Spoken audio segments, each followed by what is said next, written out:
Hi, I'm Michael Vaughan and welcome to Cricket Buzz. Over the next few weeks, it's the Test Series, England versus India. And every day you're going to be able to catch me and Harsha on Cricket Buzz Chatter at the end of every day's play. Now what we're going to do, Harsha's done the SWOT analysis of the Indian side. I've got to do the SWOT analysis of the England side. Here goes.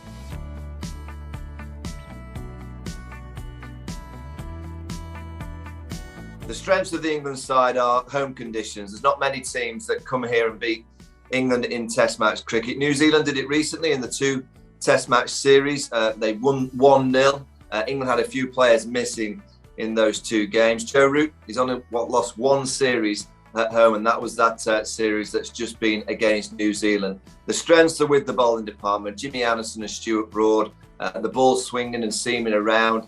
That is England's main strength here in the UK. The pitches, I'm sure they'll offer a little bit for the seam bowlers. So Broad and Anderson, that combination, the legendary experienced pair, are really the main strengths of this England Test match side.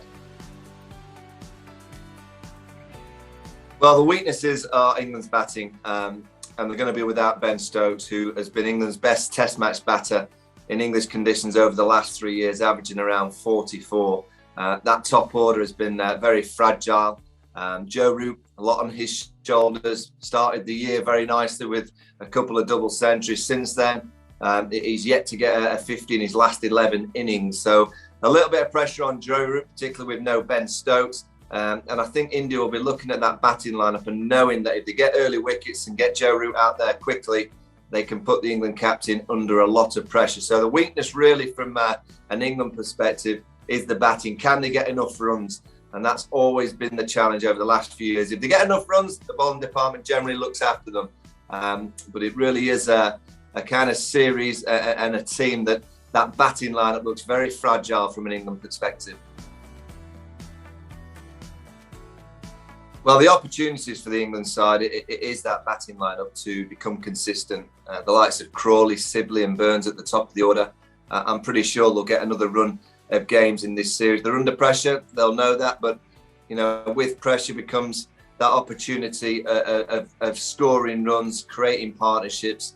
5 tests against India are always very special. After that, it's the Ashes series in Australia. So the opportunity is there for all these players that get the chance to play against India to make sure they're on that plane to Australia.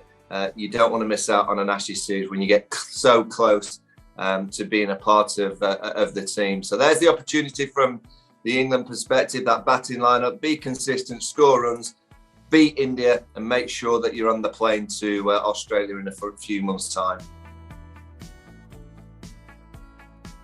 The threat from the England side is the wickets. I've mentioned swing and seam, but we've had hot conditions here in England over the last few weeks. The pitches will be dry. They may leave an element of grass on the surface just to try and get the ball carrying through, but underneath that green grass, the pitches are very, very dry. We're seeing it in the 100 over the last week or so, that most pitches, the spinners are coming into their own, the ball's spinning. New Zealand in that Test match against England at Edgbaston, the ball was spinning, and that was back in June. I know it's always surprising when you hear it, but we've had really hot conditions here in the UK. And when you start playing Test matches in August and September, history tells you that the spinners come into the equation. And with Jadeja, Ashwin, we know how good those two are as a spin twin pair. That really is the threat from an England perspective. It swings and seams and the spinners don't come into the equation, you know, England will fancy the chances. But without that, and then spin is a big equation, you have to say that India are a massive threat with those spinners that I've just mentioned. Right, this is what you all like. You seem to always want a prediction from me. I know I get a few right, a few wrong, but no Ben Stokes. The fact that New Zealand beat this Test match team here in the UK just recently, India will win this series. It's the best chance that they'll ever have. I know the last couple of times they've been here, they had high hopes, but then just faltered for whatever reason. They've just not managed to get enough runs. They'll never get a better chance. With no Ben Stokes, England trying to balance the side, it's going to be very, very difficult. They're either going to have to go with a batter light or a bowler light. So it's going to be difficult for Joe Root. August, September, spin will play a part. I'm going to predict that India, and I hate to say this, are going to win 3-1.